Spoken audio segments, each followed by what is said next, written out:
नमस्कार, मैं हूं आदित्य नामदेव। छत्तीसगढ़ रजत जयंती महोत्सव मना रहा है। 1 नवंबर 2000 को छत्तीसगढ़ नया राज्य बना था मध्य प्रदेश से अलग होकर। 25 साल का छत्तीसगढ़ हो चुका है और इस यात्रा में सबसे महत्वपूर्ण कोई शख्सियत इस यात्रा में बात करने योग्य है तो वह है जोगी परिवार। अजीत जोगी छत्तीसगढ़ के पहले मुख्यमंत्री रहे। हमारे साथ उनका पूरा परिवार है।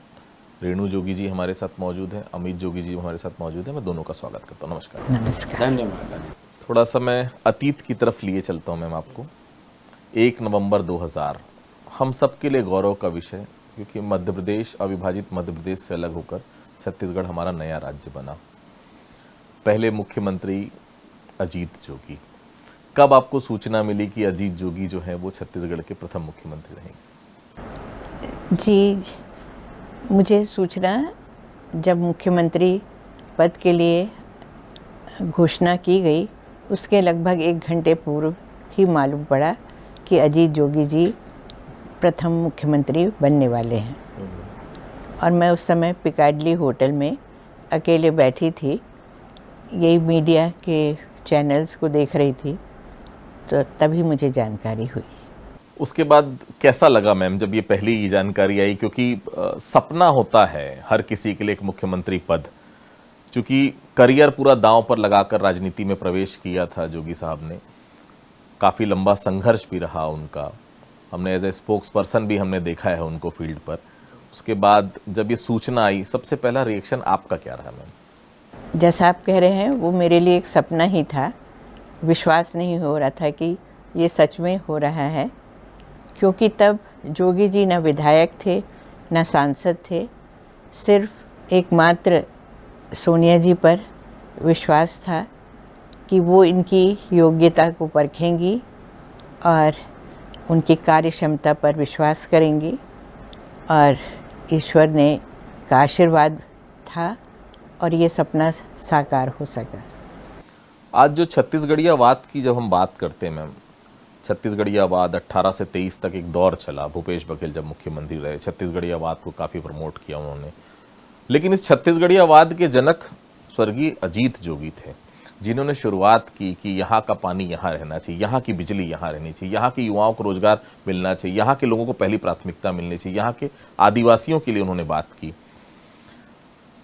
कल के अजीत जोगी की जो बातचीत थी, आज जो है छत्तीसगढ़ी महतारी की बात हो रही है, छत्तीसगढ़ अस्मिता की बात हो रही है, उनकी कुछ बातें याद आती हैं आज? जी, इनका जो सपना था और जो इनका एक वाक्य याद आ रहा है, अमीर धरती के गरीब लोग, और यही इनकी चिंता का विषय रहता था। और जो भी उन्होंने योजनाएं बनाई वो उसी धरती के लोगों के लिए हित में बनाई कि कैसे वो स्वयं को आर्थिक रूप से मजबूत कर सकें, कैसे वो अमीर बन सकें। अजीत जोगी जी को जितने लोग जानते हैं मैम, मैंने भी बहुत समय उनके साथ गुजारा।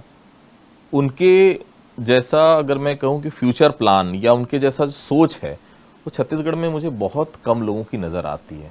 और फिलहाल तो किसी की नज़र, जो सोच उनकी थी छत्तीसगढ़ को लेकर, जोगी डबरी आप देख लीजिए, जो पानी रिसोर्सेस पानी के लिए उन्होंने किया। उन्होंने ये भी कहा था कि मुझे फिर से लाइए, मैं सड़कें सोने की बनवा दूंगा। मुझे बहुत अच्छे से याद है वो प्रेस कॉन्फ्रेंस जब हुई थी। छत्तीसगढ़ 25 सालों का हो चुका है मैम। जोगी जी के जो आदर्श थे, जोगी जी ने जहां सोचा छत्तीसगढ़ को पहुंचाने का, कहां तक देख रहे हैं आप अब हमारा छत्तीसगढ़ वहां तक पहुंचा? देखिए, हर मुख्यमंत्री जो इनके बाद बना, रमन सिंह जी, श्री भूपेश बघेल जी, श्री विष्णुदेव साय जी, इन्होंने अवश्य ही अपनी पूरी निष्ठा, अपनी क्षमता के अनुसार छत्तीसगढ़ को आगे बढ़ाने का प्रयास किया है और वे सफल भी हुए हैं।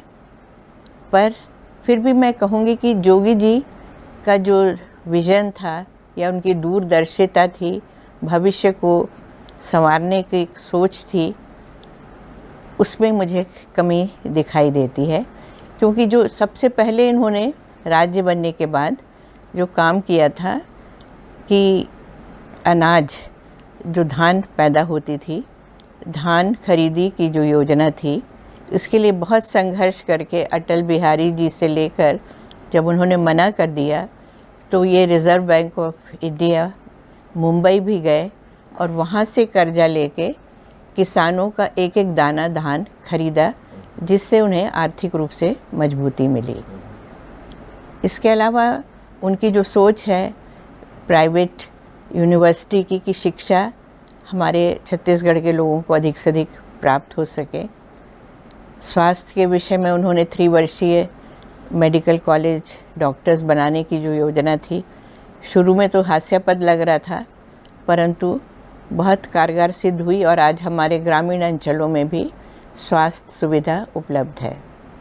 इसी प्रकार उनकी मितानिन योजना तो केंद्र ने ही स्वीकार कर ली है आशा वर्कर के रूप में।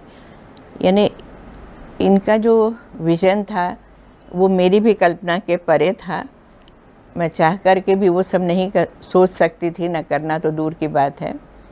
पर ये सबके सुझाव भी लेते हुए आगे बढ़े और 3 वर्षों में काफ़ी काम किया। विशेषकर सिंचाई की योजना भी उन्होंने, जो समूदा डाइवर्जन, मोगरा बराज या तांदुला नदी पर बांध आदि बनाने का काम, तो ऐसे अनगिनत काम उन्होंने किए, मतलब प्रारंभ किए। नया रायपुर का भी सोच, मतलब श्रीमती सोनिया गांधी जी ने 8 मार्च 2003 में उसका शिलान्यास किया था। एक ग्रेनाइट का 60 टन का पत्थर, जिसमें गणेश जी की मूर्ति का स्वरूप था, उसका मतलब ये आखिरी काम। शक्कर का कारखाना का उद्घाटन। एक गनियारी, एक छोटा सा गांव है बिलासपुर कोटा तखतपुर में, तो वहाँ पर एक स्वास्थ्य सेवा का बहुत बड़ा केंद्र, जो सिंचाई की अबंडन कॉलोनी थी उसमें बनाया, जिसको टाटा ग्रुप ने स्पॉन्सर करते हुए बहुत आगे बढ़ाया। जिस कांग्रेस पार्टी ने अजीत जोगी को मुख्यमंत्री बनाया, जिस सोनिया गांधी जी ने यह तय किया कि अजीत जोगी मुख्यमंत्री रहेंगे, उसी कांग्रेस पार्टी ने अजीत जोगी को पार्टी से बाहर निकाला। शायद वो प्रश्न मैं पूछ रहा हूँ, निश्चित तौर पर तकलीफ हो रही होगी, लेकिन मैं जानना चाहता हूँ, जिस पार्टी ने मुख्यमंत्री बनाया उस पार्टी ने आदिवासी तक नहीं माना। उस पार्टी ने यह तय किया कि आप कांग्रेस के हैं ही नहीं, आपको कांग्रेस से बाहर निकाला जाता है। कैसा लगा था उस समय जोगी? मुझे व्यक्तिगत तौर पर बहुत दुख लगा और अंतिम समय तक मैं उसके विरोध में ही थी कि नई पार्टी नहीं बनाइए। और जैसा आपको मालूम है, 2 वर्ष तक मैं कांग्रेस में ही रही और 2018 तक। और जब मेरा टिकट कटा कांग्रेस से, तब मैंने लोगों के आग्रह पर जनता कांग्रेस पार्टी ज्वाइन की और चुनाव मैदान में मैं उतरी और ईश्वर की कृपा से विजयी भी हुई। पर मुझे अभी भी दुख है कि हमें कांग्रेस से अलग नहीं होना था, क्योंकि सन 80 से मेरा भाई, मेरा परिवार, सब हम लोग कांग्रेस से ही जुड़े हुए हैं। और कांग्रेस ने हम लोगों को जो कुछ भी हम हैं आज, उस कांग्रेस पार्टी ने ही दिया है। जोगी जी को सीएम बनाया, राज्यसभा सदस्य बनाया, मुझे 4 बार विधायक बनाया, मेरे भाई को 4-5 बार कैबिनेट मंत्री मध्य प्रदेश जब अविभाजित था तब बनाया। इसलिए इस एहसान को तो फिर क्यों नहीं मानते लोग, क्यों नहीं मानती सरकार कि अजीत जोगी आदिवासी थे? क्या दिक्कत क्या है? नहीं, ये प्रश्न मैंने इनसे खुद पूछा था, क्योंकि मैं चाहती थी कि मैं सामान्य वर्ग से हूँ तो मुझे भी कुछ फ़ायदा मिल जाए मेडिकल कॉलेज में प्रमोशन आदि का। पर इन्होंने कहा कि इनको लगता था कि मैं योग्य हूँ, अपने आप क्वालिफाई कर सकता हूँ। और तब का समय ऐसा था कि जब आदिवासी को उतना सम्मान की दृष्टि से नहीं देखा जाता था, छुआछूत जैसा माना जाता था। तो ये मेन वजह थी कि जब ये MACT भोपाल में इंजीनियरिंग पढ़ने गए तो इन्होंने सामान्य वर्ग से ही पढ़ाई की। IPS IAS सभी सामान्य वर्ग से बने। दुख हुआ लेकिन आपको काफ़ी कि कम से कम अगर वो प्रकरण नहीं होता तो शायद आज भी ये परिवार कांग्रेस में ही होता। जी, वो तो दुख हुआ, पर मैं ये भी कहना चाहूँगी कि इनके भाई बहन, पूरा परिवार आदिवासी होने का लाभ ले रहा है। और मतलब वो सब आदिवासी वर्ग में ही आते हैं सिवाय इनके। तो जिसका मूल कारण मैंने बताया ना कि वो जो भावना थी कि हमें छुआछूत या निम्न। एससी समाज का क्यों कहते हैं फिर अजीत जोगी को, क्या कारण है इसका? जोगी जी के 8 भाई बहन हैं, माता पिता थे, तो 8 भाई बहन ने और उनके बच्चे अभी भी अनुसूचित जनजाति वर्ग से नौकरी कर रहे हैं, कार्य कर रहे हैं। तो अनुसूचित जाति का तो प्रश्न ही नहीं उठता। और हम लोग जहाँ रह रहे हैं पेंड्रा रोड गौरेला में, वहाँ तो मतलब 50-100 साल से तो जान ही रहे हैं लोग। घर भी इनका करीब आई थिंक 75 साल से ऊपर ही हो गया बने हुए। जी अमित जी, अजीत जोगी जी के बारे में कहा जाता है न भूतो न भविष्यते, मतलब ऐसा जननेता न तो कभी पहले हुआ है न कभी आगे होगा। मुझे बहुत अच्छे से याद है सभाओं में, ए समारू इधर आ, ए डोमन इधर आ, नाम से पहचानते थे हर इंसान को। ये जोगी जी की क्वालिटी थी जो शायद मैंने किसी और नेता में आज तक नहीं देखी। याद क्या क्या पल आते हैं उनके साथ बिताए हुए? पापा तो एक तरह से मेरी लाइफ ही थे। और आज भी ऐसा लगता है कि वो कहीं गए नहीं हैं, वो यहीं हैं, हमारे बीच में हैं। और मुझे तो लगातार वो गाइड कर रहे हैं, एक दिशा में ले जा रहे हैं। तो मैं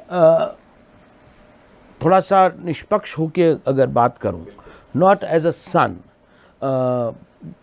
पर एक ऐसा व्यक्ति जिसने छत्तीसगढ़ के जन्म से लेकर जो अब तक का सफ़र है उसको बहुत करीब से देखा है।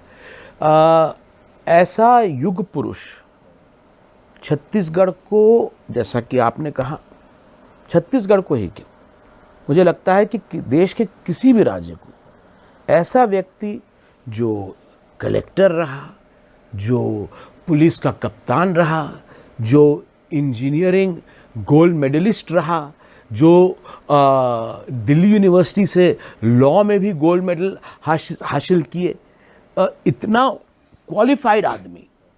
पर पापा ये कहते थे कि मेरी ये सब क्वालिफिकेशन नहीं है, मैं क्यों छत्तीसगढ़ में लोग मुझको पसंद करते हैं, क्यों सोनिया जी ने या कांग्रेस पार्टी ने मुझको यहाँ भेजा है। क्योंकि बाकी जो उस समय नेता थे जो दावेदारी कर रहे थे वो बड़े बड़े घरों में पैदा हुए, मेरे जैसे वो भी किसी सीएम के लड़के थे, किसी बड़े नेता के लड़के थे। पर पापा एक बहुत ही गरीब घर के स्कूल टीचर के लड़के थे। उन्होंने गरीबी अनुभव की, वो जानते थे कि एक गरीब का क्या दर्द होता है।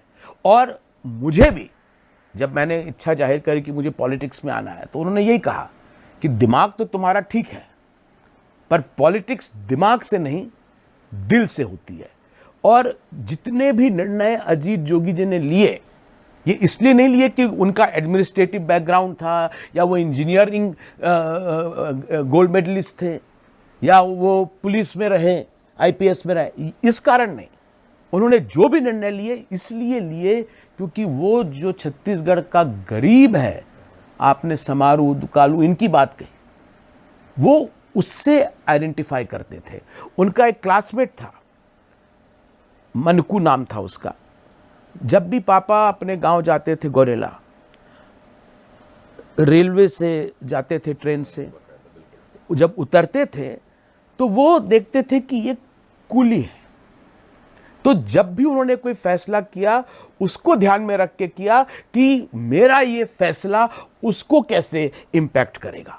जब स्टेट बना था तो स्टेट के कोई रिसोर्सेज नहीं थे। आपको याद होगा कि आजकल मैं देखता हूं तो बड़े शॉर्ट में कहूंगा, छत्तीसगढ़ को फ्रैंकली जो भी सरकार आई, इसके पहले भी जो सरकार रही, इसके बाद भी जो सरकार आएगी, आई डोंट नो क्या करेगी, अभी भी जो सरकार है ये छत्तीसगढ़ को अडानीगढ़ बना रहे हैं।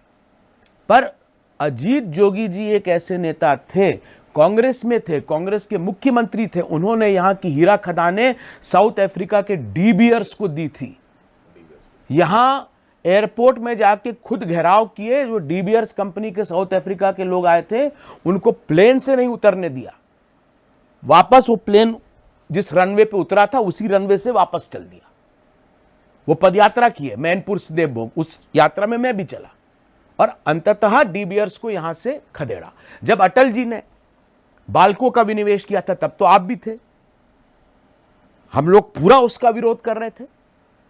जितने में अनिल अग्रवाल ने बाल्को को खरीदा, उन्होंने बोला कि मैं उससे आपको 10 करोड़ रुपया और ज्यादा देता हूं, मुझको बेच दीजिए। पर सुप्रीम कोर्ट का अल्टीमेटली निर्णय आया। तो एक तरफ ऐसा मुख्यमंत्री जो छत्तीसगढ़ की हर एक चीज को यहां के लोगों के लिए संजोने के लिए अपनी पार्टी तक से लड़ दिए, भारत के प्रधानमंत्री से लड़ लिए। एम्स पहली बार दिल्ली से बाहर अगर किसी स्टेट को मिला एम्स, सुषमा स्वराज जी थी। सुषमा स्वराज जी घर में लंच करने आई थी। पापा ने वो बोले कि क्या आपको चाहिए, तो पापा बोले भाई हम इधर बहन आई हो तो मैं ऐसा छोटा मोटा तो कुछ मांगूंगा नहीं, आप स्वास्थ्य मंत्री है, मेरे को एम्स चाहिए, दिल्ली का एम्स। तो बोले ऐसी कोई योजना ही नहीं है, दिल्ली का एम्स है, यहां कैसे? तो उन्होंने फिर बोला ठीक है मैं एम्स देती हूं आपको, पर मुझको अभी तत्काल आप जमीन दो। तो मुझे याद है मम्मी भी उस समय थी, तो मम्मी के ध्यान में था कौन सा वो कॉलेज था जहां पे एक जिला अस्पताल का वो बड़ा एरिया था पर उसका यूज नहीं होता था, वो पापा के ध्यान में भी नहीं आया। तो मम्मी ने सजेस्ट किया कि नहीं वो आप अस्पताल इनको पूरा दे दो। सुषमा जी को हम लोग लेके गए, उन्होंने उसको देखा और पहला एम्स यहां पे आया। तो एक उनका विजन था। नगर नार हम बस्तर में देखते हैं कितनी सरकारें आई गई, ले दे के एक वहां पे स्टील प्लांट जैसे तैसे लग पाया। वो किसने लगाया? नगर नार स्टील प्लांट। मुझे याद है जब ये दुर्ग से अंबिकापुर ट्रेन उन्होंने चालू कराई, पैसेंजर ट्रेन, तो वहां के जो सबसे बड़े नेता हैं अभी वो आए थे और हम लोग डिनर पे बैठे थे। उन्होंने और उनके साथ एक और बड़े नेता आए थे, नाम अब वो नहीं रहे हमारे बीच में। दोनों मैंने कहा, मैं तो एक कॉलेज का स्टूडेंट था, मैंने ऐसे कहा कि आप लोग इसको क्यों अपोज कर रहे हैं रेलवे? तो उन्होंने कहा ये रेलवे इसलिए हम अपोज कर रहे हैं क्योंकि वहां अगर रेल जाती है तो वहां के लोगों का शोषण बढ़ जाएगा। अब जब कभी मैं वहां जाता हूं अंबिकापुर, उसी ट्रेन से जाता हूं और वो बड़े नेता भी उसी ट्रेन में, तो मैं हमेशा उनको याद दिलाता हूं कि ये तो एक्सप्लॉयटेशन वाली ट्रेन है। अमित जी, अजीत जोगी जी बहुत प्यार करते थे आपसे। मेरे ख्याल से उनके जीवन में सबसे प्रिय अगर कोई था तो अमित। लेकिन ये क्यों कहा जाता है कि पुत्र मोह के चलते अजीत जोगी 2003 के बाद सत्ता में नहीं आ पाए? क्या इतना दखल था अमित जोगी का? हर चीज में दखल था। लोग कहते हैं कि अमित का दखल बढ़ते गया और अजीत जोगी उस ट्रैक को छोड़ते गए। कितनी सच्चाई है इस बात? पापा ने खुद ही इसका जवाब दिया था। मुझसे बोले थे कि जब भी तुमसे कोई पूछे ये तो इसका एक ही जवाब देना, तोला नहीं सकन त तोर पेट के पीला ला देखबो। ये हमारे छत्तीसगढ़ में एक कहावत है कि अगर तुमसे नहीं निपट सकते जो, तो तुम्हारे पेट में जो पेट का जो मतलब जो बेटा है उसको निपटाएंगे। और अनफॉर्चुनेटली अभी आपने देखा मेरे घोर विरोधी रहे हैं, आज भी पता नहीं क्या मेरे प्रति राय रखते हैं। आपके पूर्व मुख्यमंत्री जी, जब उनके बेटे को अरेस्ट किया गया, मैंने ये तय कर लिया था इस बार की इलेक्शंस के बाद कि मैं पॉलिटिकली कुछ अपने आप को थोड़ा दूर रखूंगा, आत्मचिंतन करूंगा कि आगे का कैसे सफ़र तय करना है, which is the right way, और थोड़ा समझने का समय मैंने अपने लिए लिया। लेकिन जब ये घटना घटी, ईडी वाले गए, उनके बेटे को अरेस्ट कर लिया, मैंने साफ साफ बोला कि इस तरह की राजनीति बिल्कुल नहीं होनी चाहिए। आपकी दुश्मनी, आप जिससे दुश्मनी उससे निपटाओ ना, बेटों को, पत्नियों को, इनको। ये किस लेवल की राजनीति हो रही है छत्तीसगढ़ में? लोग बोलते हैं रमन सिंह जी और अजीत जोगी जी के बीच में बड़े मधुर संबंध थे। अरे बी टीम कहा जाता था। बी टीम, रमन सिंह जी की सरकार, सीबीआई, मेरे ऊपर 302, 11 महीने में जेल रहा। रमन सिंह की सरकार, उनके यहां उपचुनाव हो रहा था, मुझको, मेरे पिताजी को बीच चुनाव से, गंडई से पूरी फोर्स बेस के गिरफ्तार किया गया, फिर से 302 में। क्या घनिष्ठता रहेगी? 3 बार भूपेश ने तो एक बार किया, भूपेश बघेल जी ने। रमन सिंह जी ने हर चुनाव के पहले हमारा जाति प्रमाण पत्र निरस्त किया, वो तो कोर्ट में हम चले गए। इस बार भूपेश बघेल जी ने चालाकी कर दी कि हमारा निरस्तीकरण का आदेश जिस दिन स्क्रूटनी होनी थी, उस दिन जो हमारे खिलाफ आपत्ति करता है उनके पास वो आदेश था, हमारे पास नहीं था। मोहब्बत है आपसे। तो अब इस स्तर पे जाके भी, और आप देखिए अकेले ये 5 साल जो उनके रहे, एक किसी पॉलिटिकल लीडर को जेल नहीं भेजे, लेकिन मुझको 3 महीने वहां पे भी काटने पड़े। तो मेरे लिए तो बीजेपी में भी आपने देखा, मुझे वहीं जाना पड़ा अंदर, कांग्रेस आई तब भी अंदर जाना पड़ा। आखिर अमित जोगी से क्यों इतना लड़ते हैं? एक कारण तो यह है कि अजीत जोगी के खिलाफ आपको कुछ मिला नहीं, तो पीछे पड़ गए अमित जोगी के। अरे मैं तो आईएएस में अभी होता, मैंने प्रीलिम्स क्लियर कर लिया, मेंस क्लियर कर लिया, मेरा इंटरव्यू में नाम आ गया।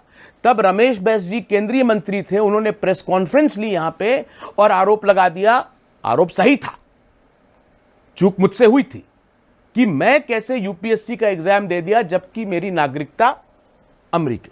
अब मैंने तो चुना नहीं कि मेरा जन्म कहां होना है, ये तो मम्मी जाने और पापा जाने कि कहां मुझको पैदा किया उन्होंने। पर वहां मुझे मिल गया वो फॉर्म, वहां पैदा हुआ तो वो अमेरिकन पासपोर्ट मिल गया, और यहां पे उस पासपोर्ट को रखने की बड़ी सुविधा है। आप कहीं पे भी जाओ, कोई वीजा नहीं लगता, बड़े उसके वो एडवांटेजेस हैं।